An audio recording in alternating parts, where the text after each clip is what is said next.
साथीहरु आज चाहिँ म यो कागतीलाई कलमी गर्ने हाँगाबाट जरा निकाल्ने भन्छन् त्यसलाई चाहिँ गर्दैछु। यो चाहिँ हामीसँग सबैभन्दा पहिला छ जराको लागि जरा निकाल्नलाई राम्रो र फङ्गलबाट चाहिँ बचाउने।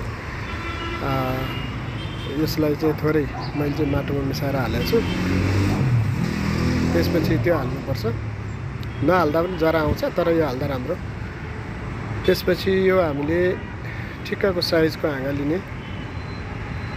यो चाहिँ फलिरहेकै कागती हो, फल्न थालेकै कागती हो र यसलाई चाहिँ हामीले तल र माथि दुई ठाउँमा ठिक्क काटेर बाहिरको बाहिरी भाग बोक्रा निस्किने गरी, बोक्रा भन्छन् नेपालीमा, त्यसलाई चाहिँ निस्किने गरी सबैभन्दा पहिला काट्नुपर्छ। तपाईहरुलाई म देखाउँदैछु, हेर्नुस् है त।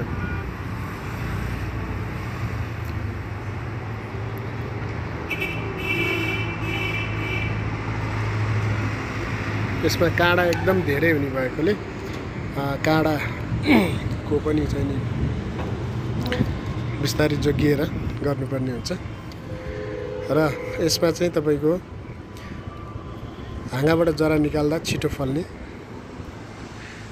हुन्छ। यो मैले काटिसकेको छु। अब यसलाई निकाल्ने, यो सर्र चिरेर यसरी निस्किन्छ। निस्किसकेपछि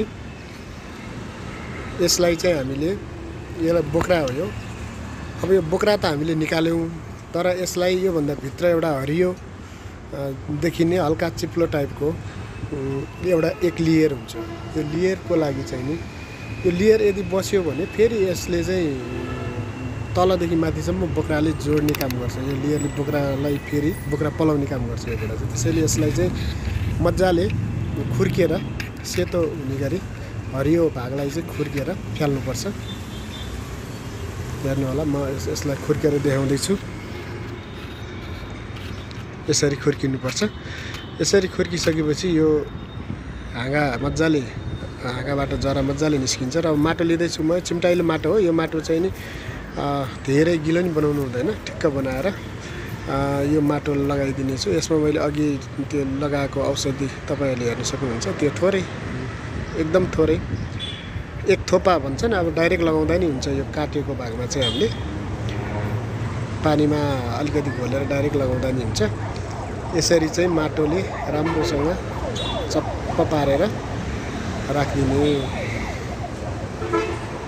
त्यसपछि यसलाई माटो लगाइसकेपछि चाहिँ प्लास्टिकले राम्रोसँग हावा लिक नहुने गरी बाँधिदियौँ भने यो चाहिँ छिटो सुक्दैन र छिटो पनि नसुक्ने, र यो यसमा भएको तत्त्वहरू पनि, माटोमा भएको तत्त्वहरू पनि उडेर नजाने भएकोले हावा नछिर्ने र सकेसम्म घाम पनि नलाग्दा राम्रो। यसमा बाहिरबाट अझ कपडाले बाँधिदिँदा पनि अझ राम्रो हुन्छ।